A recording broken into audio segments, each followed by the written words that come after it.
vais à présent pouvoir finir mes jours dans la paix du Seigneur.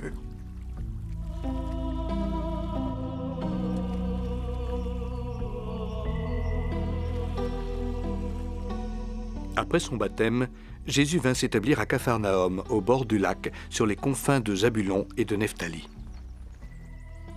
accomplissant ainsi la prophétie d'Isaïe. Sur la route de la mer, en pays de Transjordanie, le peuple qui demeurait dans les ténèbres a vu une grande lumière. Sur ceux qui demeuraient dans la région sombre de la mort, une lumière s'est levée. Jésus se mit à prêcher et à dire à tous ceux qui croisaient son chemin, « Repentez-vous, car le royaume des cieux est proche. » Les gens l'écoutaient et croyaient en lui. Jésus avait de la compassion pour tous. Il guérissait tous les types de malades ou d'infirmes. Les épileptiques, les paralytiques, les possédés, les lépreux. Jésus les guérit tous. La renommée de Jésus se répandit et beaucoup furent convaincus qu'il était le Messie tant attendu. Le roi Hérode commençait à craindre Jésus, comme il avait craint Jean le Baptiste. Jean avait, il est vrai, prédit « Quelqu'un vient derrière moi, quelqu'un qui est plus fort que moi. Il vous baptisera dans l'Esprit Saint et le feu. Il tient en sa main la pelle à vanner et va nettoyer son aire. Il recueillera son blé dans le grenier. Quant aux balles, il les consumera au feu qui ne s'éteint pas. »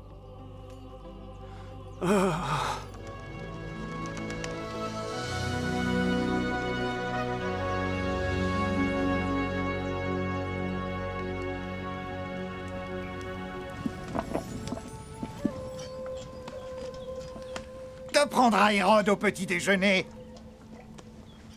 Du lait de chèvre, des fruits, des dattes.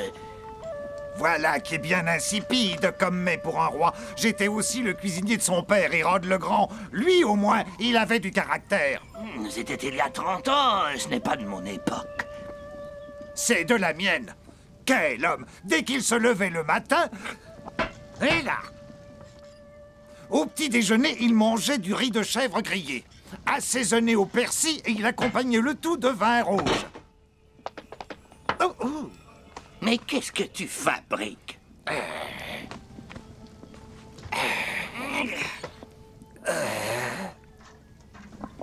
De toute façon, c'était prêt.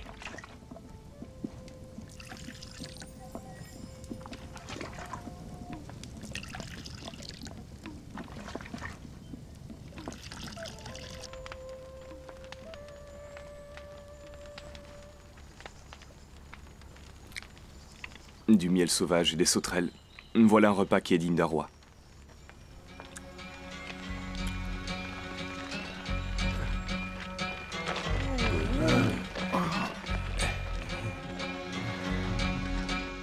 Jean, regarde par là.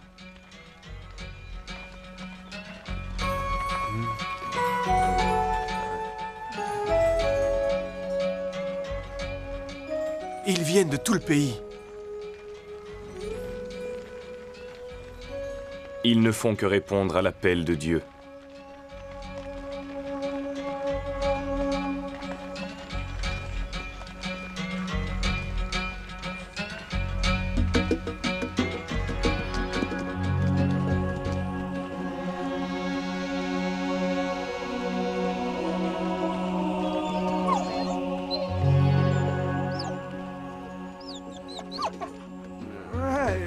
Vous avez faim, hein? Oui.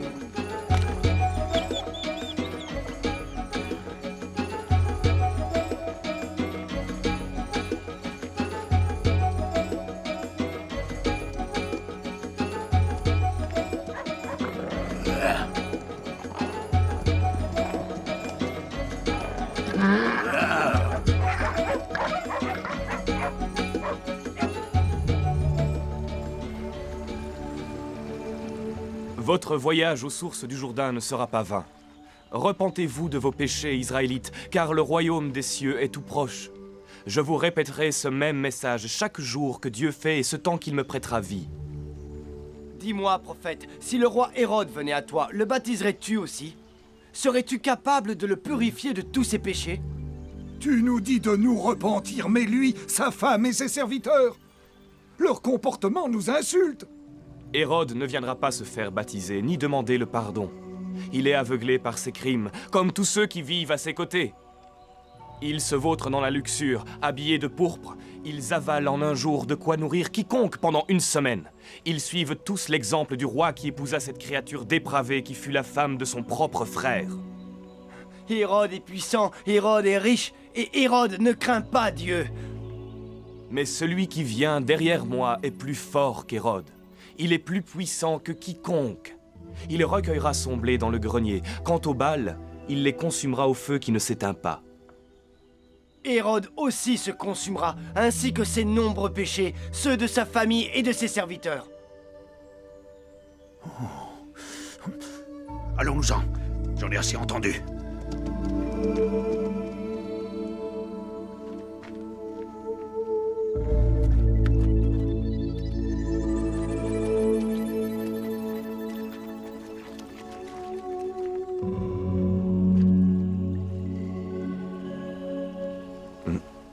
Je te baptise.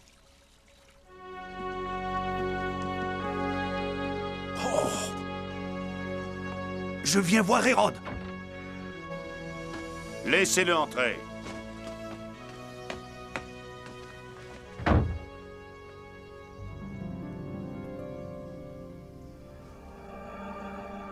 Mais Jean le Baptiste n'est pas un criminel. Donc tu n'as pas l'intention de défendre ma réputation? Hein? Hérodiade, ma très chère femme, la paix dans la province m'importe plus que tout le reste. Je l'ai entendu de mes propres oreilles, Majesté. Il a promis que vous et toute votre famille, y compris votre femme, brûlerez en enfer. Tu as entendu ça? Il a juré de nous faire brûler en enfer. Le peuple donne des signes d'agitation, le nombre de pauvres augmente, et cet exalté leur promet l'arrivée imminente d'un Messie. C'est tout à fait absurde. Majesté, servons-nous de lui pour faire un exemple. Je suggère de le faire exiler dans une région très isolée. Que pensez-vous de la forteresse de Macheronte, de l'autre côté de la mer Morte? Je ne vois rien de mieux pour apaiser nos amis romains que de l'envoyer faire un séjour dans un endroit lointain, tranquille et surveillé. Les Romains. Ah oui, bien sûr, tu as raison. Il ne faut surtout pas mécontenter les Romains. Ils se sont montrés plus que généreux avec moi et ma famille. Tu veux dire que tu vas te contenter de le faire enfermer? Oui, exactement. Et le sujet est clos. Je ne veux plus en entendre parler. Je ne veux aucun mal à Jean le Baptiste. C'est peut-être un prophète, il est certainement agaçant, mais ce n'est pas un criminel.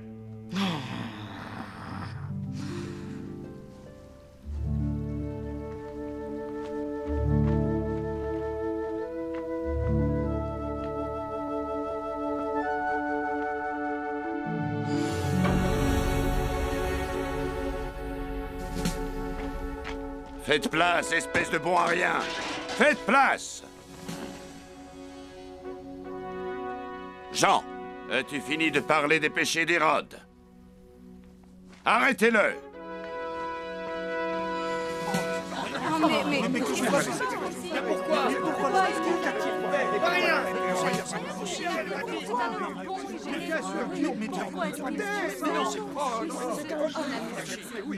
C'est incroyable. Allons-y.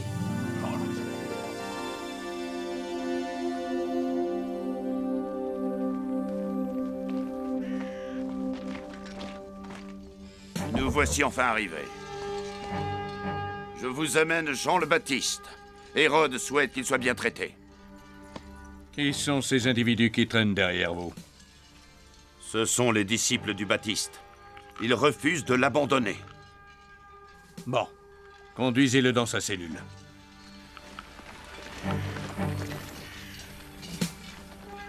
Vous pouvez camper ici.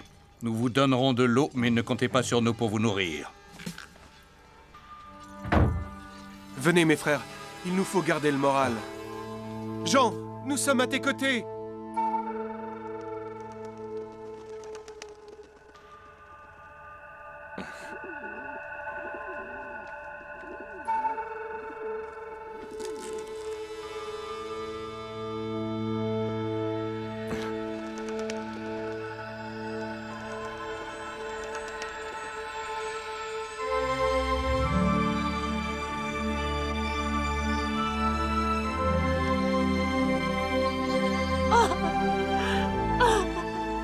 D'abord mon époux, ensuite lui. Pourquoi, Dieu, pourquoi m'infliger cela?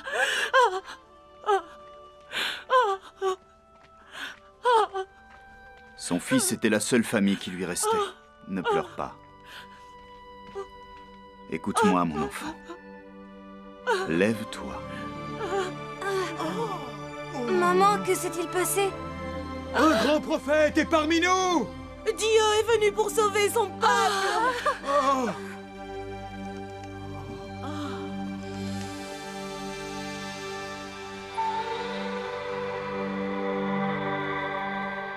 Jean dit qu'il avait préparé la route. À présent, Jésus peut venir.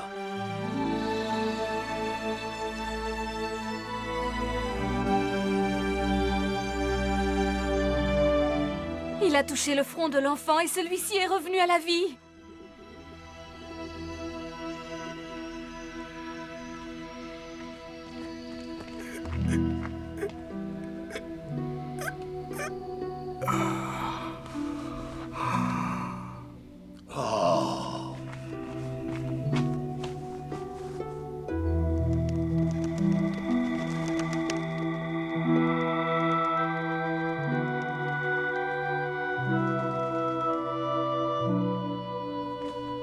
Maître!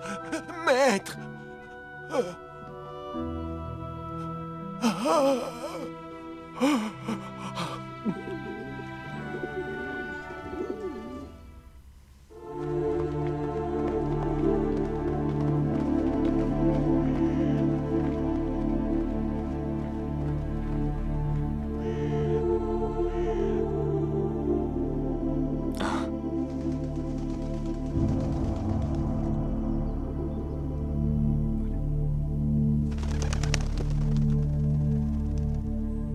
Nous avons la réponse. Allons-y.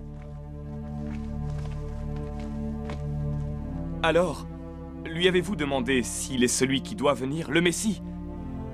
Ou devons-nous en attendre un autre? Nous l'avons fait. Quelle réponse vous a-t-il donnée? Jésus nous a dit, rapportez à Jean ce que vous avez vu et entendu.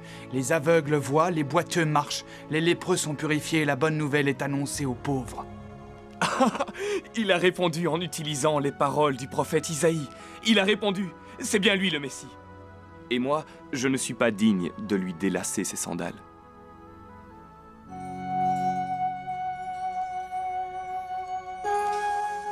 Cela va être un banquet de grande classe. Les invités sont de premier ordre, ce sont des gens très importants. Son père ne donnait pas autant dans les mondanités.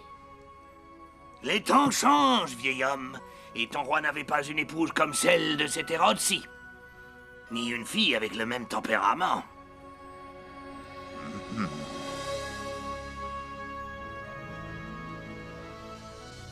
Est-ce que les ambassadeurs perses viendront aussi? Bien sûr, ma chérie. Hérode a également invité la délégation perse qui vient de revenir de mission en Égypte.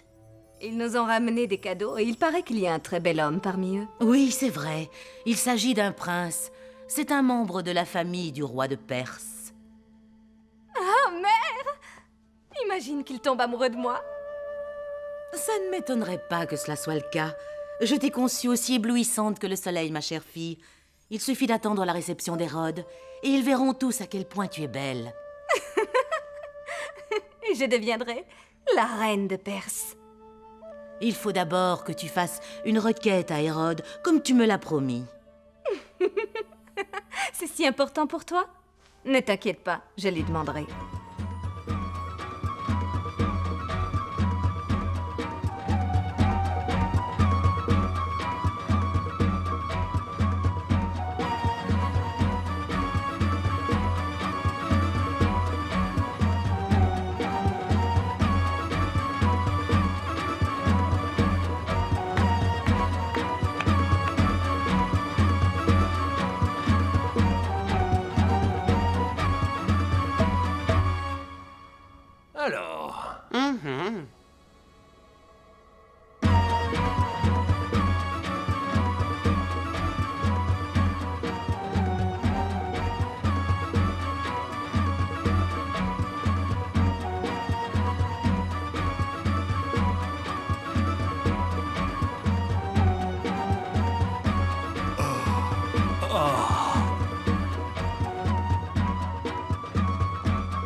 bravo, bravo, bravo, super,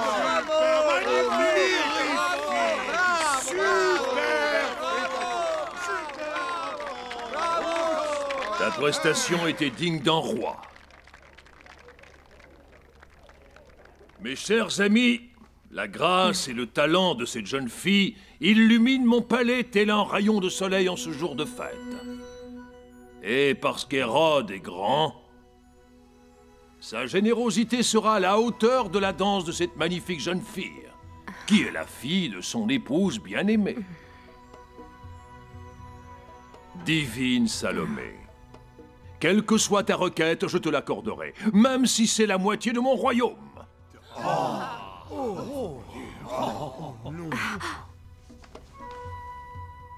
Pourquoi?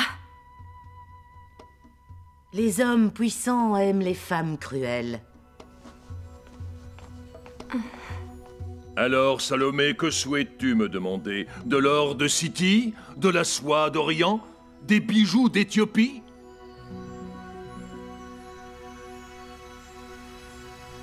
Il te suffit de le demander. Tout ce que tu désires. Je veux la tête de Jean le Baptiste. Sur un plateau d'argent.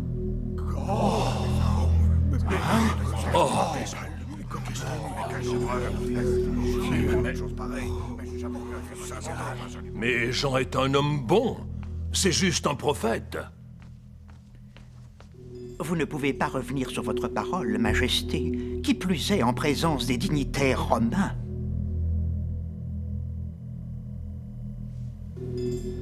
Qui est-il?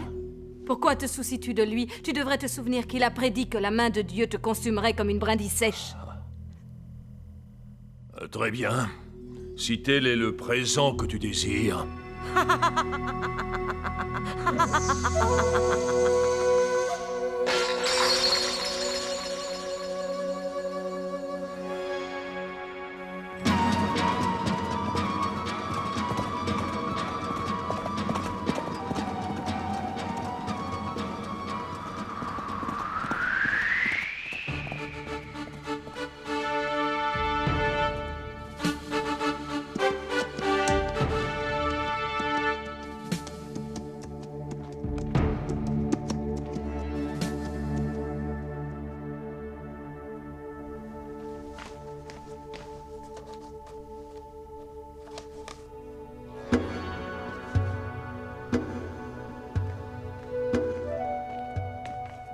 Allez-vous-en, vous ne pouvez plus rien faire pour lui. Non! Non!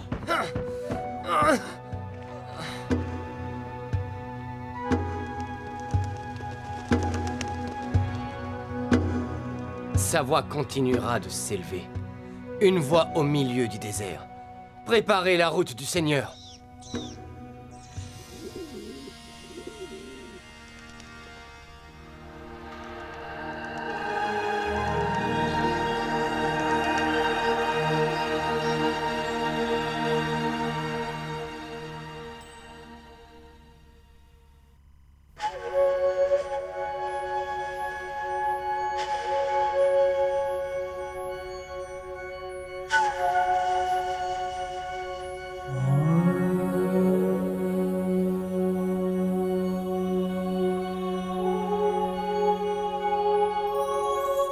Jean le Baptiste était le témoin de Jésus.